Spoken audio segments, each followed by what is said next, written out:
Imagine trying to survive in one of the most unforgiving environments on Earth, where freezing winds slice through the air like knives and the sun disappears for months at a time.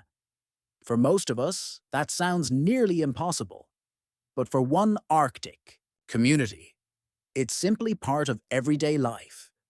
The Inuit people have managed to not only endure, but thrive in these brutal conditions, stunning scientists with their resilience. From extraordinary physical adaptations to the preservation of ancient survival techniques, their way of life continues to challenge everything we thought we knew about human limits.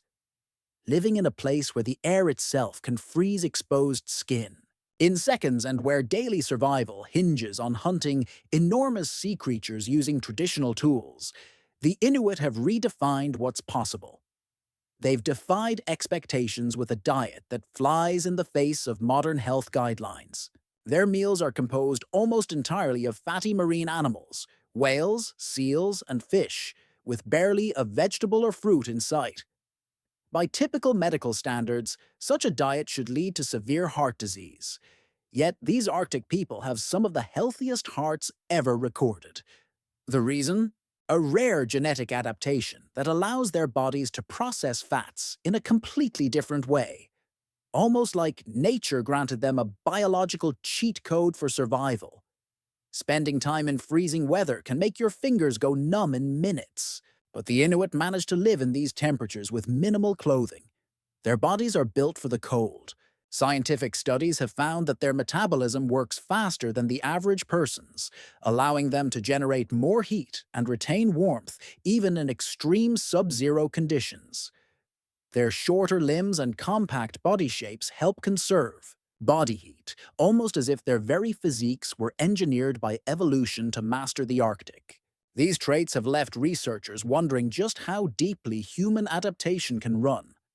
You might have heard that the Inuit have dozens of words for snow, but their connection to the environment goes far beyond vocabulary. Their language, Inuktitut, shapes how they experience the world. Unlike English, which is based on relative directions like left and right, Inuktitut uses absolute orientation: north, south, east, and west. This linguistic structure allows some Inuit elders to be blindfolded, spun around, and still instinctively point north.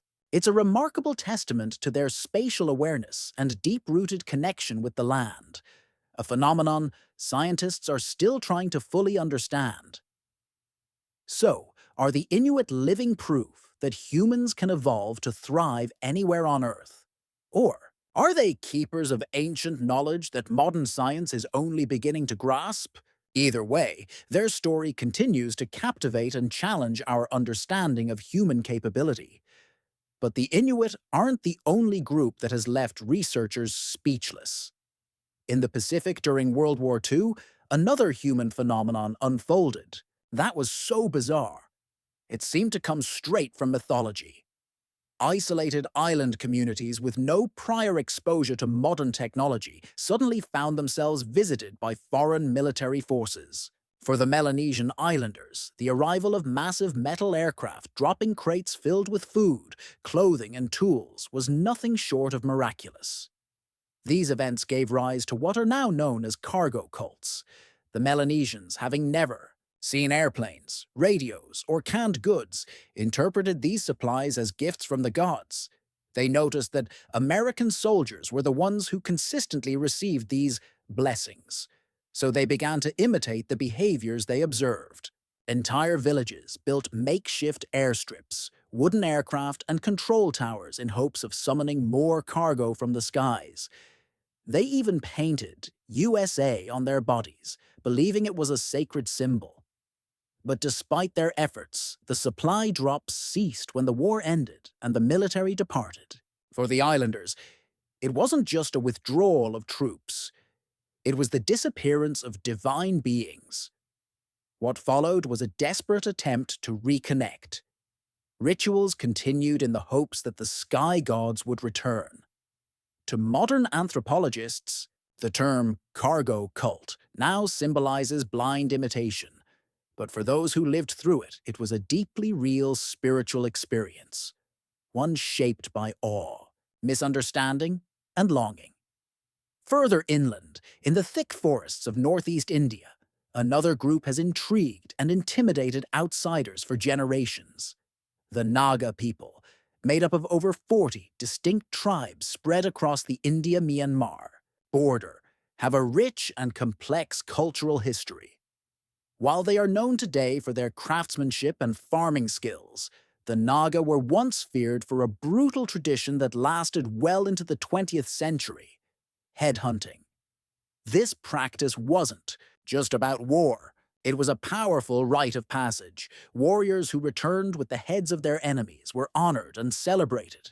Their bodies were often covered in tattoos, each marking a life taken, each a symbol of bravery and power.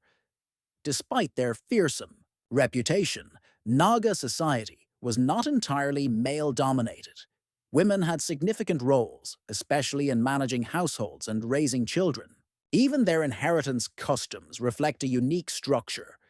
When the eldest son married, he inherited the family home, and the parents moved out to build a new one.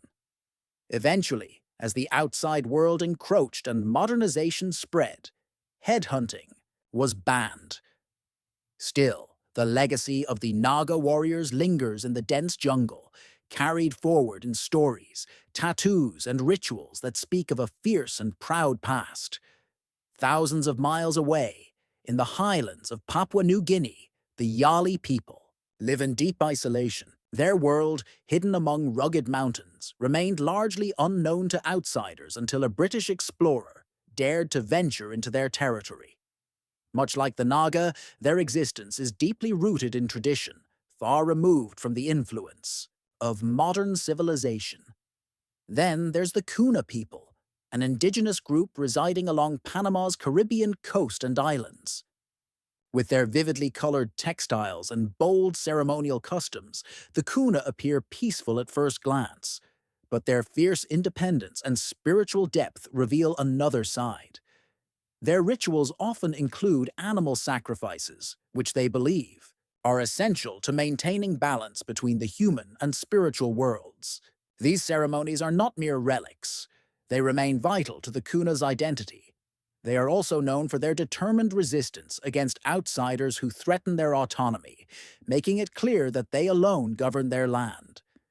Meanwhile, in the frozen expanse of northeastern Siberia, the Chukchi have survived for millennia in one of Earth's most hostile regions.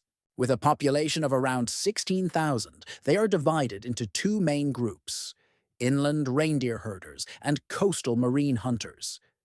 Despite the introduction of schools and hospitals during Soviet times, the core of Chukchi culture has remained largely intact.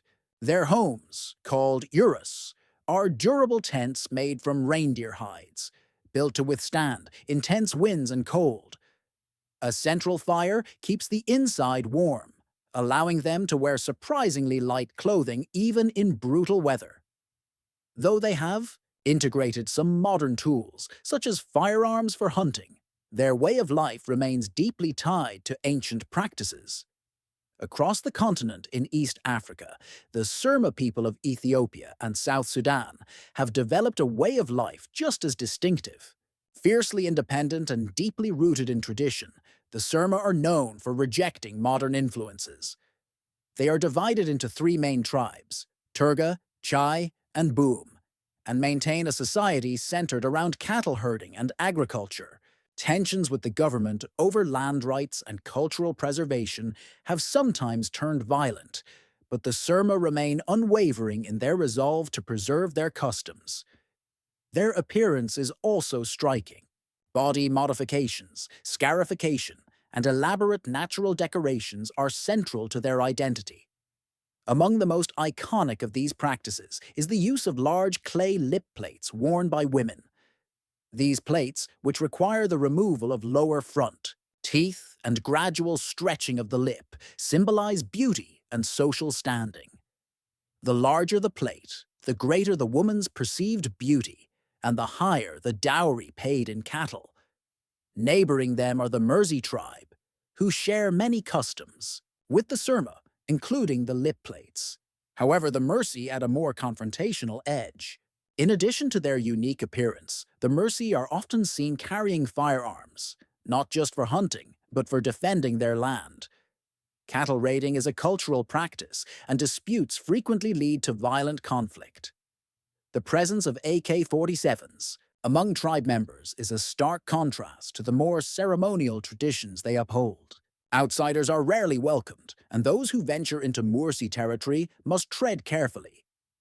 Despite their intimidating reputation, the Mursi are deeply spiritual and protective of their heritage, a culture forged in strength, tradition, and survival.